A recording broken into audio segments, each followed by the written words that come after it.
काल आणि आज सुद्धा निवडणूक अधिकारी आणि आयुक्तांच्या भेटीस गेले। खरं तर हे सगळे लोक हे फक्त यांच्या खुर्च्या गेल्यामुळे ह्यांना मिरच्या लागलेल्या आहेत आणि त्यामुळे हे सगळे लोक एकत्र आले। ज्यांची विचारधारा वेगळी, ज्यांचा पक्ष वेगळा, ज्यांचा झेंडा वेगळा, ते सगळे लोक पुन्हा फक्त खुर्चीच्या अजेंड्यासाठी एकत्र आलेले आहेत। त्यामुळे खुर्चीच यांचा झेंडा आहे, सत्ता हाच यांचा अजेंडा आहे, परंतु महाराष्ट्रातल्या मतदारांनी मात्र ह्यांना कोलदांडा मारलाय।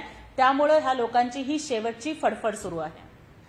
हे जे सगळे लोक आज एकत्र आलेले आहेत ना, ते पाण्या वाचून मासा जसा तडफडतो त्याप्रमाणे सत्ते वाचून ह्या लोकांची फडफड चालू आहे आणि ती फडफड दूर करण्यासाठी, सत्तेसाठी आणि खुर्चीसाठी हे निवडणूक आयुक्तांच्या भेटीला गेलेले आहेत। मला आज त्यांना हा प्रश्न विचारायचा आहे की अरे बाबांनो, लोकसभेच्या निवडणुकांमध्ये याच मतदार याद्यांवर तुम्ही निवडून आलात, तुमचे खासदार जास्त निवडून आले, तेव्हा मतदार याद्या तुम्हाला चांगल्या होत्या आणि केवळ 6 महिन्यांच्या नंतरच्या विधानसभा निवडणुकांमध्ये तुम्हाला पराभवाचा सामना करावा लागला।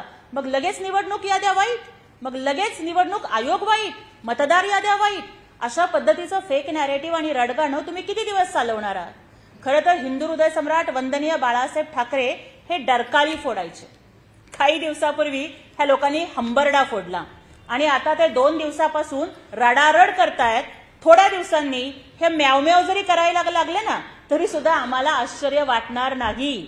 पण विसरू नका, खरा शिवसैनिक हा रडणारा नसतो, तो लढणारा असतो आणि तेच लढण्याचं काम, भगव्यासाठी लढण्याचं काम, धनुष्यबाणाच्या सन्मानासाठी लढण्याचं काम, शेतकऱ्यांच्यासाठी, कामगारांच्यासाठी, गरिबांच्यासाठी, दलितांच्यासाठी, लाडक्या बहिणींच्यासाठी लढण्याचं काम एकनाथजी शिंदे साहेब करतायत, 24 तास करतायत। म्हणून मतदार आणि जनता त्यांच्या सोबत आहे।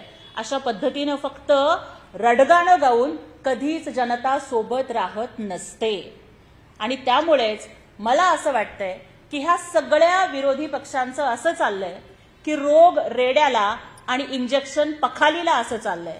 अरे बाबांनो, तुमची जनतेशी नाळ तुटली आहे, तुम्हाला जनतेच्या समस्या कळत नाहीयेत आणि दुसऱ्या बाजूला महायुती सरकार, माननीय उपमुख्यमंत्री एकनाथजी शिंदे साहेब अत्यंत संवेदनशील पद्धतीनं जनतेच्या समस्या जाणून घेऊन त्या सोडवतायत, थेट त्यांच्यापर्यंत मदत पोहोचवतायत, म्हणून त्यांचं नेतृत्व जनतेला भावतंय।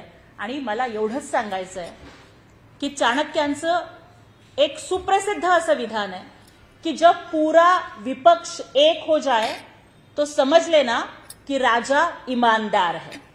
आणि आज हे सगळे विरोधी पक्षाचे लोक एकत्र आले आहेत, याच्यावरून महाराष्ट्राच्या जनतेला कळतंय की महायुती सरकार आणि माननीय एकनाथजी शिंदे साहेब असतील, माननीय देवेंद्रजी फडणवीस असतील किंवा अजितदादा असतील, हे अत्यंत प्रामाणिकपणानं जनतेच्या समस्या सोडवतायत, लोकहिताचे निर्णय घेत आहेत आणि त्यामुळं जनता विरोधी पक्षाच्या या रडगाण्याला भाव देणार नाही, ती महायुतीच्याच सोबत उभी राहील आणि स्थानिक स्वराज्य संस्थांच्या निवडणुकीत पुन्हा प्रत्येक ठिकाणी भगवा झेंडा फडकेल आणि महायुतीचंच सरकार प्रत्येक स्थानिक स्वराज्य संस्थांमध्ये येईल, याचा आम्हाला आत्मविश्वास वाटतो।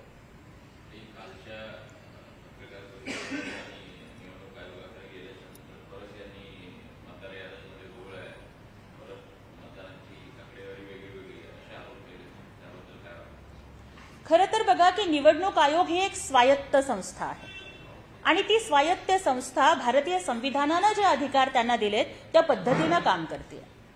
पण यांचं कसं झालंय की आपला पराभव पचवता येत नाही म्हणून हे दुसऱ्या कोणाला तरी दोष देण्याच्या नादात एका संविधानात्मक स्वायत्त संस्थेवरती संशय कल्लोळ उभा करत आहेत। मला या लोकांनी सांगावं की कर्नाटकमध्ये काँग्रेसचं सरकार आलं की मग निवडणूक आयोग, मतदार याद्या, ईव्हीएम चांगलं असतं। तेलंगणामध्ये रेवंत रेड्डींचं काँग्रेसचं सरकार आलं, मग तिथे व्हीव्हीपॅट नसताना ईव्हीएम चांगला, मतदार याद्या चांगल्या, निवडणूक आयोग चांगला। आणि फक्त महाराष्ट्रामध्ये जर अशा पद्धतीने त्यांना पराभवाचा सामना करावा लागला की मग लगेच निवडणूक आयोगावरती दोष देऊन हे मोकळे होणार।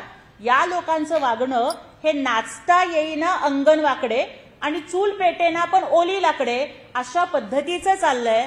बाबांनो, आता तरी आत्मपरीक्षण करा, लोकांसाठी काम करा, नाहीतर या विधानसभेच्या निवडणुकांच्या मध्ये 100 जागा लढवून 20 वर आलात. आता महापालिकाच्या निवडणुकांच्या मध्ये तुम्हाला भोपळा सुद्धा फोडता येणार नाही. तो गालिबचा एक शेर आहे ना की उम्र भर गालिब में यही भूल करता गया, धूल चेहरे पे थी मैं आईना साफ करता गया.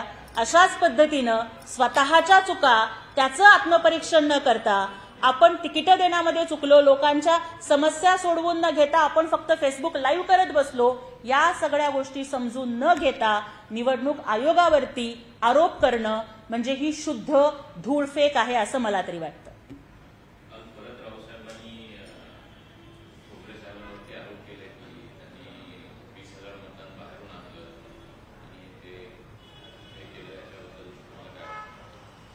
हे बघा, त्याच वेळेला आदरणीय भुमरे साहेबांनी स्पष्टीकरण दिलेलं आहे की त्यांच्या मतदारसंघामधून जे लोक नोकरीसाठी